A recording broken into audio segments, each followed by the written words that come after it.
Welcome to Garden Sanity. I'm Laura, and I garden in Zone 7, Southern New Jersey.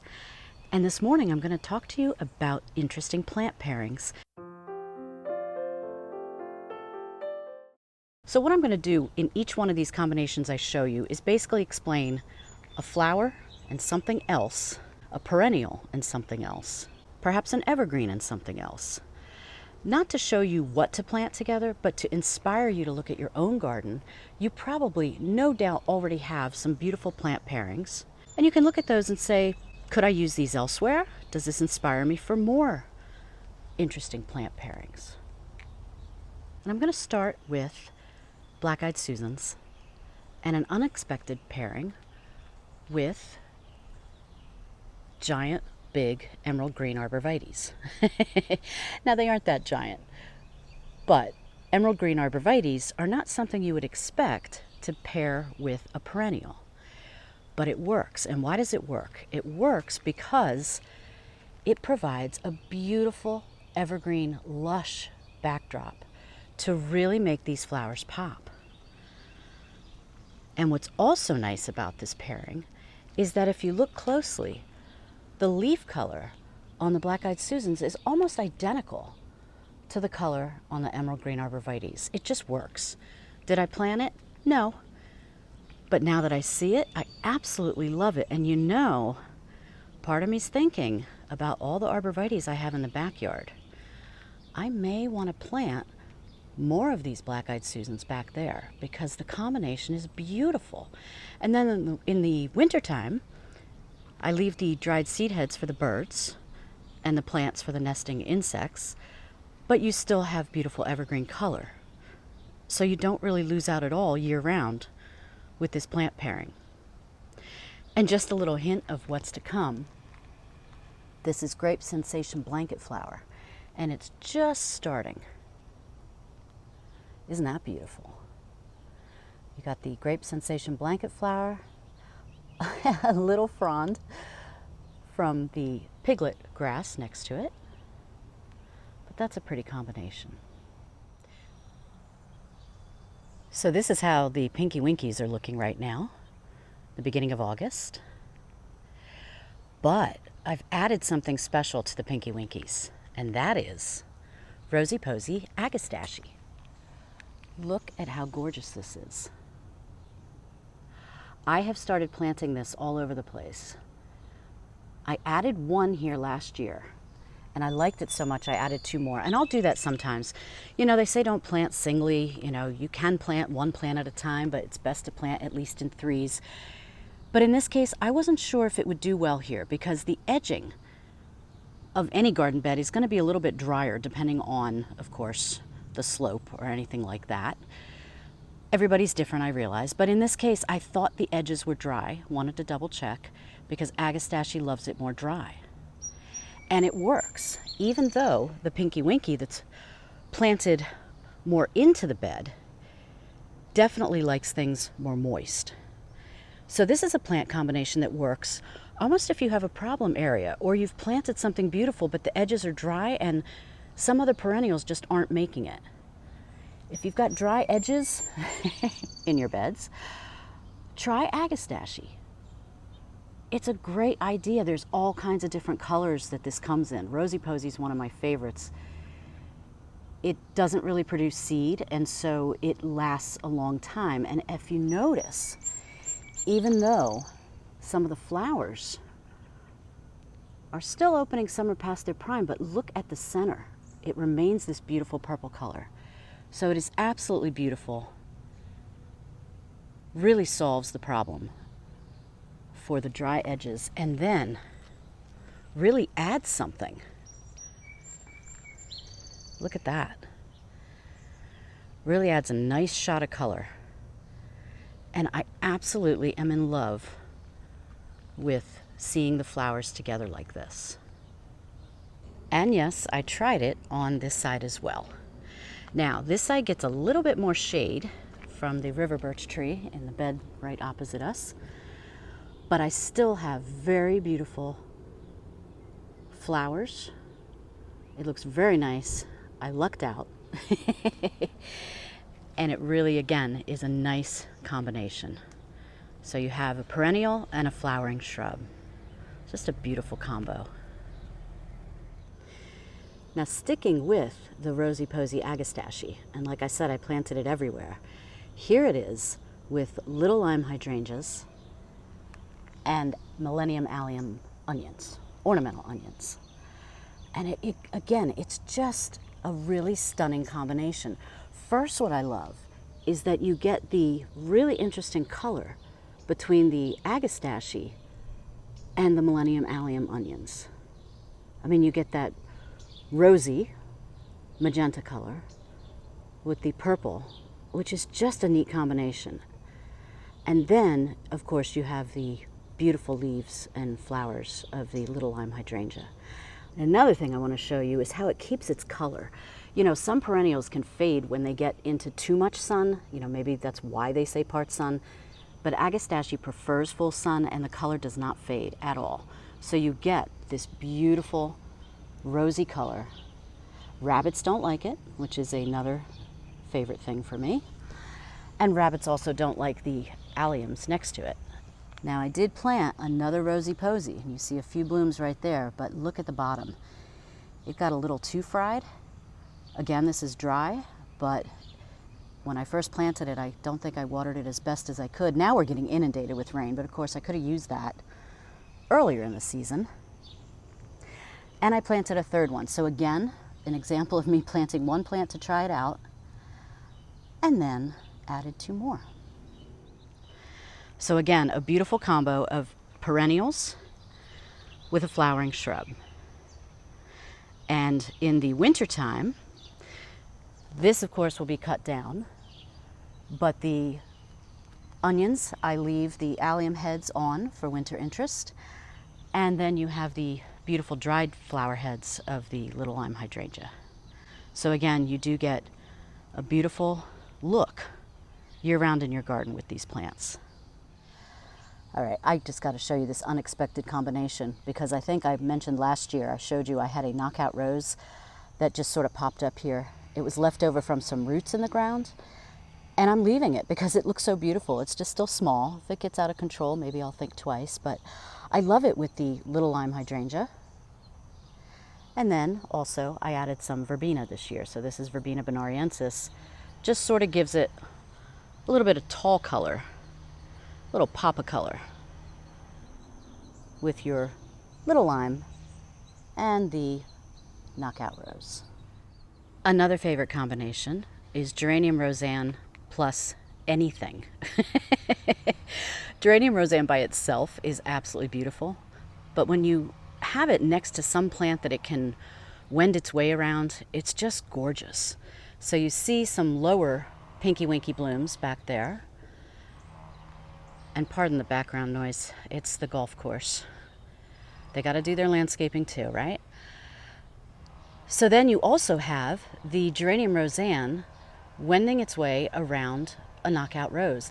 And what I love about this is this knockout rose doesn't do that great in this spot. It gets a little bit too much moisture, and so sometimes it doesn't bloom as much or it gets some black spot. It's very temperamental in this spot. But the reason I keep it is because of the beautiful combination. And the Geranium Rozanne in this case covers up whatever might look wonky by itself with the rose. My other roses I would never do this to because they're nice and lush and full.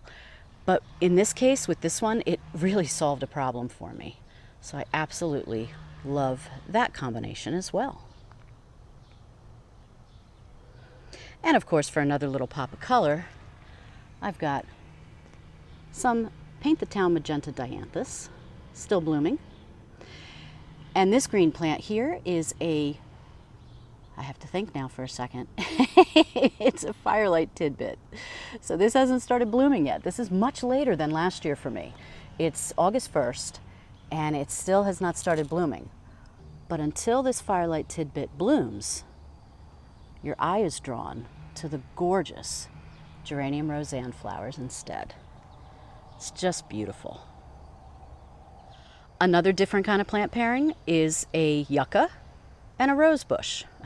So here you have a color guard Yucca, and then you have beautiful drift roses. Now these are not in bloom because I just deadheaded them, so there's only a few blooms coming out right now.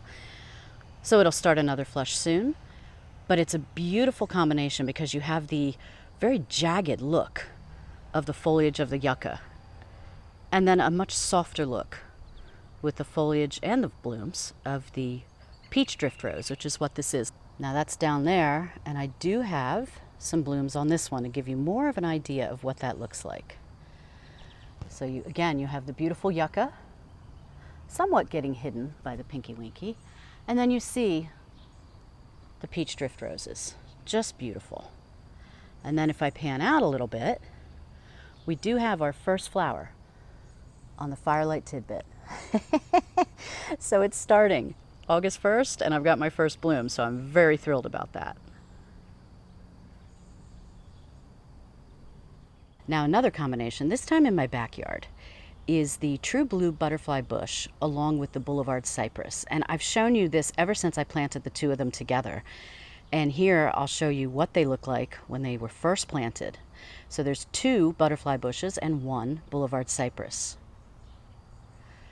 And here's what they look like now, which is just beautiful. I mean, you have the same color, again, just like I told you with the Black-Eyed Susans and the Emerald Green Arborvitae, where you had the leaf color matching the needle color of the Emerald Green Arborvitae. Here you have the beautiful blue-green leaves of the butterfly bush matching the blue-green color of the Boulevard Cypress. It's just beautiful. And what's also nice about this, again, is winter interest.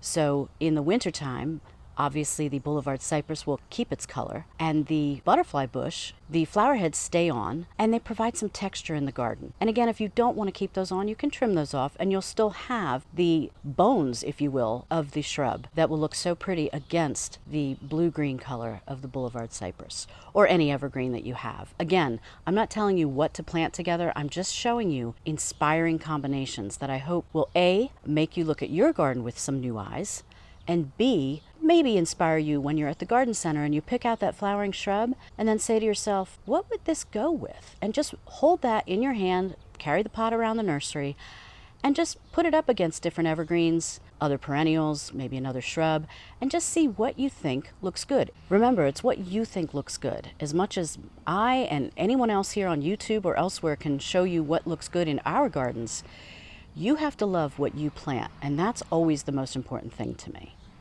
Now back up front, another combination I want to show you is, again, a drier plant with a more moist plant, and that is Lavender Phenomenal with Kramer's Red Winter Heath. Now this works for 2 reasons. One, Lavender Phenomenal can handle a tiny bit more moisture than some other lavender can, so I do luck out in that regard. But also, there's shade that's produced, if you will, by the Lavender Phenomenal during the summer, and so it's perfect for sticking a Kramer's Red Winter Heath underneath this. So again, it's an evergreen shrub, a little one that won't grow that much taller, underneath and around the Lavender Phenomenal. Now in the summer, you get the beautiful, gorgeous lavender flowers. And the evergreen of the Winter Heath is just that. It's beautiful evergreen color, and you can see there's some signs of the bright green color on the Winter Heath, and the bright green are the very, very tiny flower buds already starting, because they're going to start their show in the wintertime, sometimes as early as December, and go all through the wintertime into spring in full magenta blooms. So with this combination, you in a sense get flowers year round, because you have the flowers of the lavender in the summer, and in the wintertime you have flowers of the Winter Heath. What's also nice is this variety, Lavender Phenomenal, stays evergreen, or as I call it, evergray in the wintertime. So in a sense, you have 2 evergreen plants here as well. So again, a perennial and a shrub that work beautifully together. Now across the way in the other foundation bed is this lavender, and I showed you this combo recently, and I just have to show you it again, because you have Lavender Phenomenal, and this gets much more full sun, and it's a perfect foil for the beautiful white Dusty Miller that's next to it. I mean, what a great combination. And what's really nice about this is, for me, I lucked out and the Dusty Miller came back as a perennial. And again, in warmer zones it might do that, sometimes in colder zones it doesn't, but I would encourage you to give it a try, because it's so worth it if it comes back. And of course, I can't forget to show you how beautiful the tiny quickfires are developing. And that'll be coming up in another video because the color has really changed from a beautiful white, and now it's starting to turn into like a pink and lime color. It's just stunning. So now I want to show you some evergreen shrubs. Now you might be thinking, but Laura, you said in the beginning of the video you're going to show me flowers and shrubs. Like there's always going to be a flower in the combination. Well, again, this is the Kramer's Red Winter Heath, a Blue Star Juniper, 2 shrubs, and you have also the Helleri Holly here. It's Japanese Helleri Holly. But the combo that I most love, I love the 3 different greens here, first of all. That is just beautiful. But it's the combo, especially when you add the flowers in the wintertime of the Kramer's Red Winter Heath. It's just stunning. Again, I'll put that video at the end as well. It is incredible. This Kramer's Red Winter Heath, or any winter heath you get, is going to bloom depending on your zone. Again, I'm zone 7. But for me, it blooms starting in December with a few flowers, and then it's covered all winter long. Just keeps getting better and better well into April with magenta flowers. So what I love is this combo, especially of the blue, which is evergreen, and then the green. That is just absolutely stunning. So much so that I used it over here as well. This is the lamppost bed. So you have the Manhattan Euonymus. Oh look, another Agastache. This one's Mango Tango. Absolutely beautiful. And again, what's lovely is it handles the dry. Even though there's a sprinkler there, the sprinkler rises up and actually gets the Manhattan Euonymus and these other shrubs. So it actually misses the Agastache. So that stays nice and dry, which is awesome.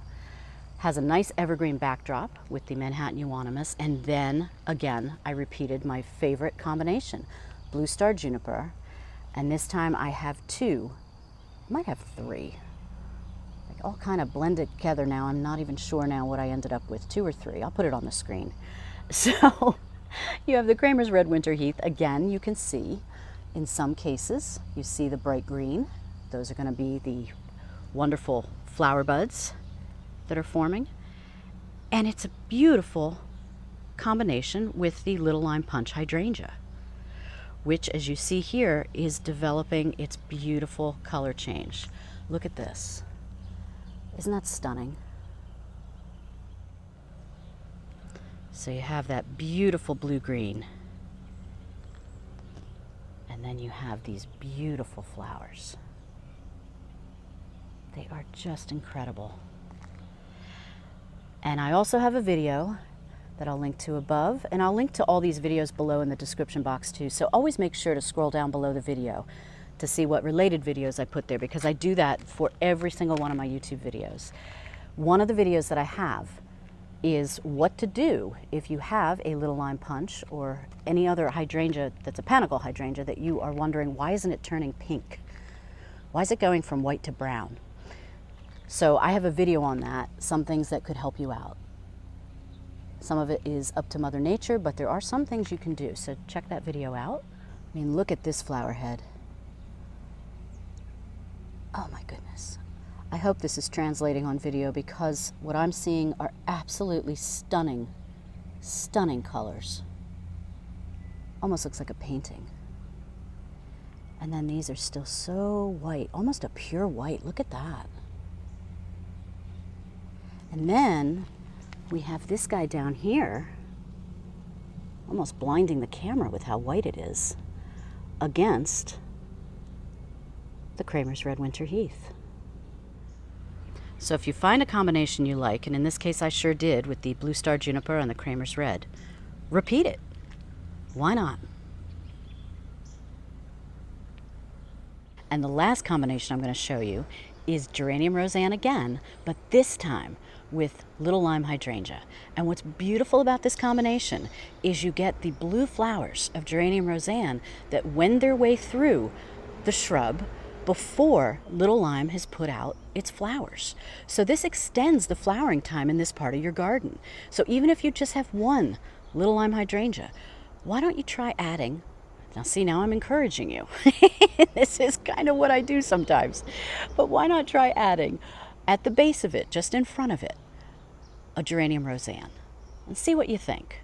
Now what's nice about this is in the fall you will get some reddish color on the leaves of Geranium Rozanne, but it does die back in the wintertime.